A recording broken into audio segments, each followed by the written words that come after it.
Totally.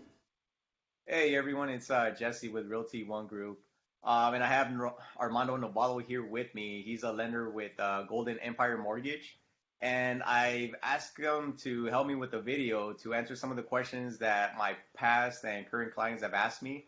Um, so Armando, thanks again, man, for being on and helping us all, man. So I want to tell him a little bit about yourself. Sure. My name is Armando Novello. I work with Golden Empire Mortgage, as Jesse said. Our team is based out of West Covina, and we also have a small office in Downey, so we can serve people once we get back to meeting people face to face. We can serve them in both locations. So, I was sharing with Jesse earlier. This is my 20th year in the business, so I've seen some cool stuff and some not so cool stuff in this business, but we still love it, right? Yeah, absolutely, man. Absolutely, man. And I appreciate like all the information that you're gonna bring. So I'll start off with some questions, man, that that I'm sure are on people's minds right now. So most importantly, has the coronavirus affected interest rates at all? Yes, so there's a lot that comes with that, right? So I'll kind of backtrack a little bit. It might be a lot of info, but I'll try to make it as simple Yeah. as possible, right? So the fears of not being able to work or not wanting to go out actually started probably mid-February, right? With that, we started seeing a little bit shaky what's going on with the stock market. Now, typically when the stock market doesn't do well, people pull their money out of the stocks and then pour their money into the bonds, which generally it makes our rates better. Now, with so much fear, we've seen unpredictable things that are like super unprecedented, right? So the government tried to do some things to kind of alleviate this. So the first thing they did was they lowered the Fed rate to zero. Now, sometimes people get confused, right? When the feds lower the Fed rate to zero, it doesn't mean that our mortgage rates go down to zero. But I Right. think a lot of times the headlines don't really give that story, right?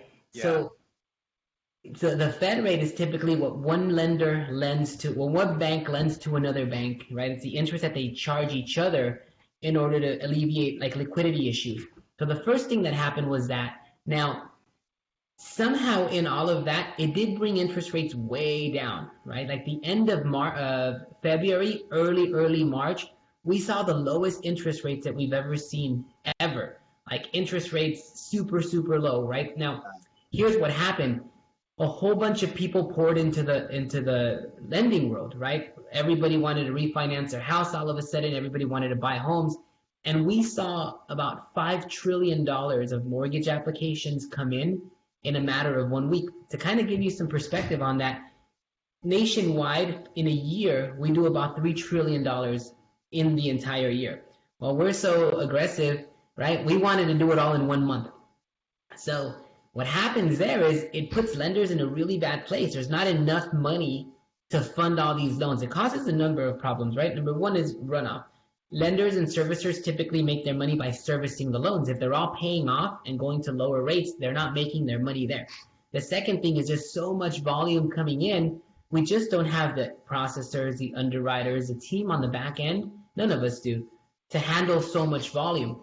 So what we started seeing is lenders and investors on the back end raising the rates to control volume, right? Because if my rates are higher, you won't go to me. But if everybody's rates are higher, people will pull back.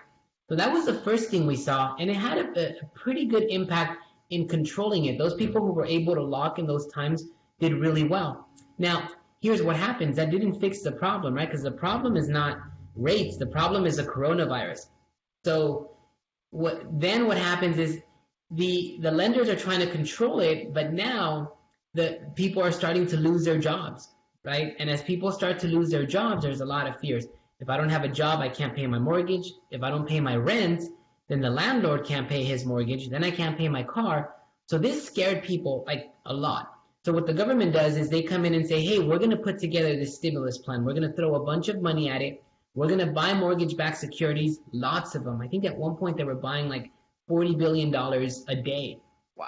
Right? To give you some perspective on that, typically there are about $4 billion a day of new loans that fund, and the government is buying 10 times that amount. Right? So pretty crazy. I think they've done a pretty good job. It's my opinion that the feds have done a pretty good job in controlling that side of it. But Ultimately, what happens is now the consumer says, well, I can't pay my bills. And here comes the government with the stimulus plan, and they did it to help us, right? They're not doing it to hurt anyone. And they said, fine, we're going to do this forbearance program. For 6 months, you don't have to pay your mortgage. Well, it's supposed to be if you lose your job due to COVID, then you can apply for this. But they didn't make that clear. The government literally said, you don't have to prove that you lost your job. You can just ask for a forbearance. Really crazy, right? Yeah. So here's what hurts in that side of it. A mortgage servicer, like a property management company. Let's say that I own or that you, Jesse, you own an apartment building and I'm one of your tenants, and you hire ABC management company to collect money from me and pay you, and they'll evict me if I don't pay and all of that stuff, right? Now let's say that you say, hey, ABC property management, here's the deal. You're going to collect the money from me. If Armando doesn't pay, you still have to pay me the money. I don't care what Armando does, right? You're going to put that property management company out of business. Well, what most people don't know is that mortgage servicers act just like the property management companies. They don't actually own the mortgage, right? Mortgage servicers just service the mortgage. So if you're Fannie Mae and I'm one of the borrowers that borrowed from you, and then we have, let's say, Union Bank, right? And they service the loan. If I stop paying Union Bank because I'm in forbearance, Union Bank still has to pay Fannie Mae their interest every month. So think of it this way. If my interest is $2,000 and I don't pay them, they still have to write you a check for $2,000. Now, if 10 people do what I did, they have to cough up 20 grand. If 100 people do what I did, they have to cough up 200 grand. But the problem right now is that thousands of people are doing this. Yeah, that's huge. Right? So the servicers are super scared. And because they're scared, they're not sure, do we keep buying more servicing or do we stop buying servicing? And because of that, it's made rates super shaky. Some lenders have adjusted well and still have the lowest rates we've ever seen, like in the high 2s, low 3s. Some have not adjusted so well, and the rates are really high. So right now, it's super important. If someone is looking for a mortgage, it's super important to see where the lender's working, where their rates currently are. I always say there's no one size fits all, right? So your rate is different than mine and the guy down the street. But the most important thing is that the consumer, someone who's interested in buying a house or doing some sort of mortgage, they really understand whether their lender is priced within the market, or they've been smart enough to be aggressive with the pricing, right? And I think that's the biggest change that you're seeing. You're seeing some lenders that have really low rates and some lenders that can't lock a loan to save them their lives, right? So fortunately, there is help coming. The government has now said, hey, we're gonna alleviate a little bit on these servicers. I saw a report last night. Ginnie Mae, who owns most of the government loans, like the FHA loans and VA loans, they said they're going to start relieving some of the servicers. So that should help and make us all pretty much go back to really good rates. I think in the next couple of weeks, we're going to see once again the lowest rates we've ever had. I believe that. Man, okay, well that's definitely a positive, man, given like all the stuff that's going on now. Yeah. That's pretty cool.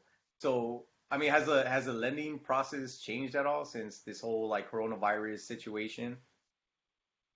Yeah, so right now the biggest concern for us, there's a number of things, right? Like the IRS office is closed, or some offices are closed, so we can't request like normal transcripts that we would before. So to give it some context, when we're going through the process, usually the IRS verifies people's tax returns. And right now, because that particular department for the IRS is closed due to the social distancing, we're no longer able to get those right now. So our company has said, okay, fine, until this blows over, we don't need the transcripts. Keep ordering them, but you don't need them in order to close. The biggest thing that we've seen is we've had a lot of trouble verifying employment for people, right? A lot of the school districts, even though there's no classes, the teachers are still working, but it's harder to verify with the HR department because you can't just call the school. They're not at the school. So those are the things that we have to be really smart at as lenders to do those verification of employment early on. For us, we call our clients, every time we call our clients, I call once a week usually when they're in escrow. And it's about how are you holding up through this process, but really, is your job stable? Is your job secure? any chance of you being furloughed, because if they're going to be furloughed, we want to know as soon as possible so that we can Yeah. get them their money back, right? Um, so most of the time they have an idea if they feel that. Another form that came out in terms of lending is there's a form now that goes out with loan documents that asks the consumer, is your job strong? Are you seeing any chance of being furloughed? And I think what they want to do is make sure that they're going to be able to make those mortgage payments, right? Because would you lend money to someone knowing they can't pay you back? Yeah, exactly. Absolutely. Absolutely. So would you suggest that somebody that is maybe um like on the fence, I guess, of like of their in terms of their job, would you suggest that they apply for a loan or just kind of like hold off or I guess I would say it depends. If they feel their job is strong, right? So right now we have some of the clients that we're working with are bank employees. They're still stable.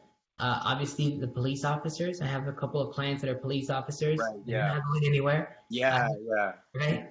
Nurses and doctors, those are stable. For anyone who is stable, it's an amazing time right now because you know what was going on 2 months ago. You put a house on the market and there's 25 offers, Exactly. Yeah, for right? sure.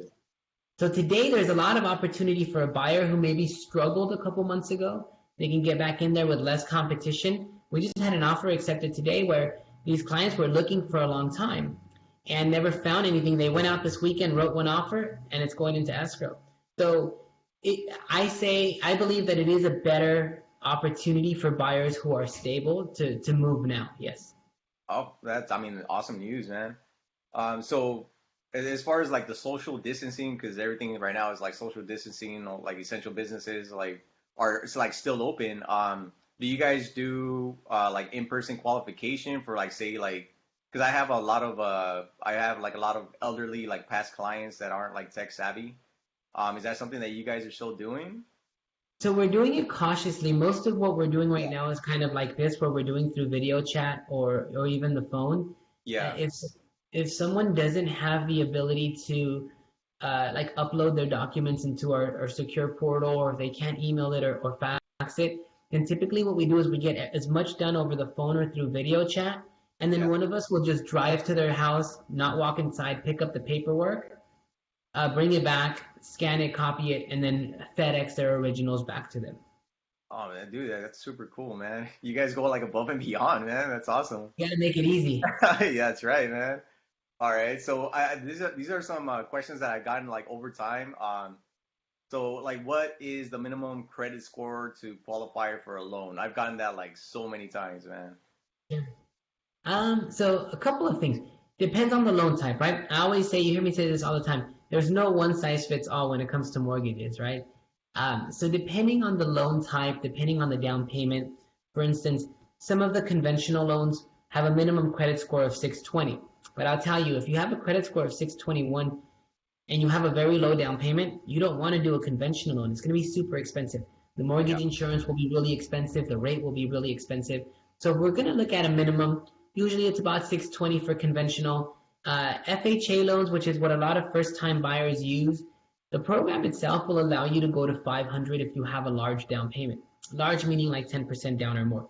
Now, here's the difficulty is right now because the lenders and the investors on the back end are so scared, a lot of them are actually making their minimum credit scores go up a little bit. So for us right now, hmm the minimum credit score for an FHA loan is 640.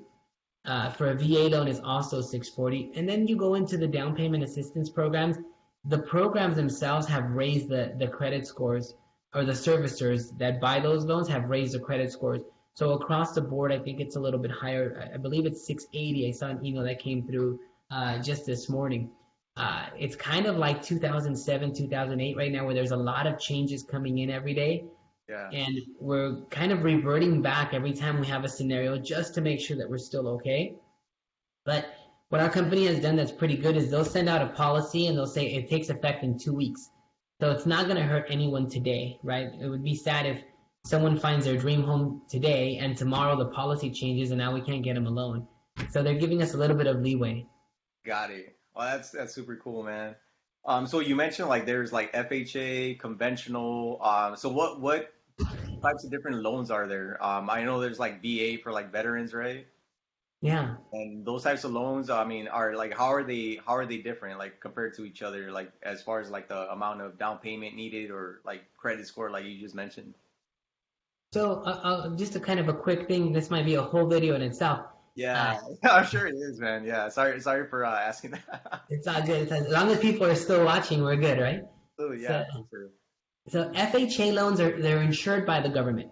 So the government insures the loan. Basically, what that means is that if you loan me money and we have the government insuring it, it means that if I don't pay you and you incur a loss, if you have to foreclose or evict me or any of that, the government insurance will pay you for your losses, right? And because the government insures it, the government puts these rules on. So FHA loans, because they're insured by the government, they're a little bit more lenient on certain things. A little bit more lenient on low credit scores. They're a Hmm. little bit more lenient on high debt to income ratios. So people who are on the borderline, maybe have a lot of debt, might still be able to qualify for an FHA loan where they may not qualify for a conventional loan. So typically, if the credit score is lower and the debt ratios are higher, we'll look at an FHA loan. That you only need 3.5% down for it, so it's relatively low down payment. But again, it's going to help people that have either lower credit scores or higher debt to income ratios.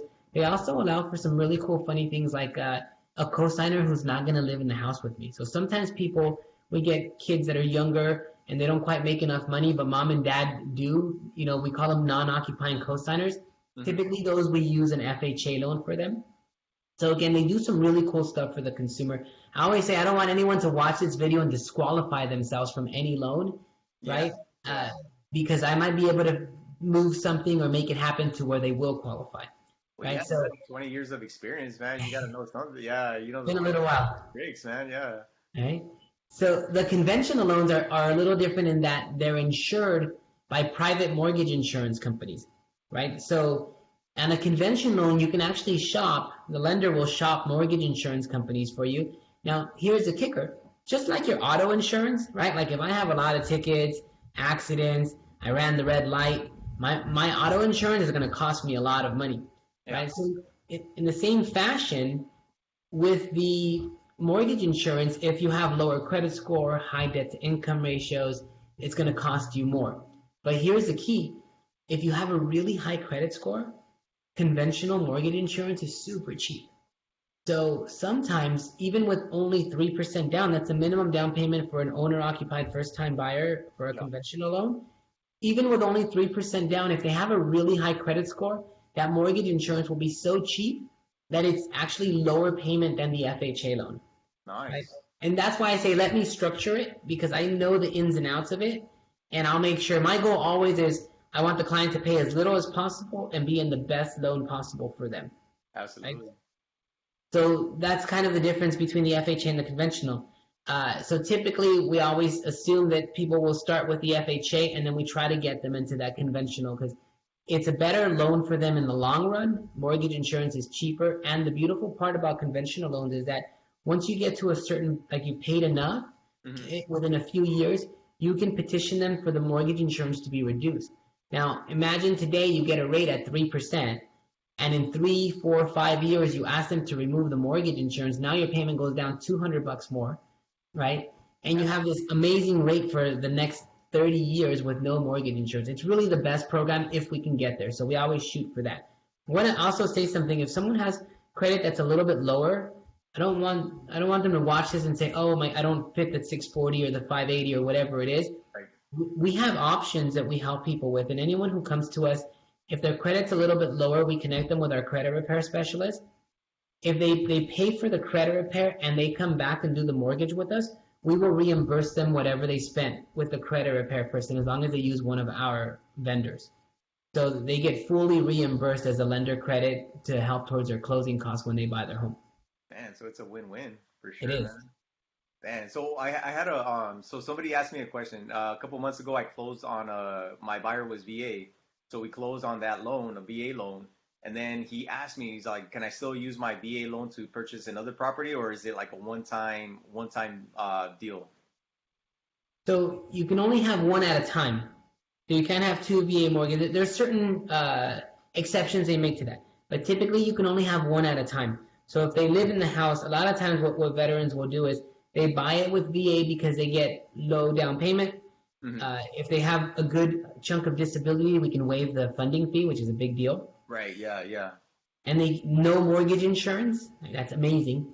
And they get a really good interest rate, right? VA loans are the best loans out there. If you're a veteran, obviously thank you for your service, right? But there is Yeah. no better mortgage that you can get.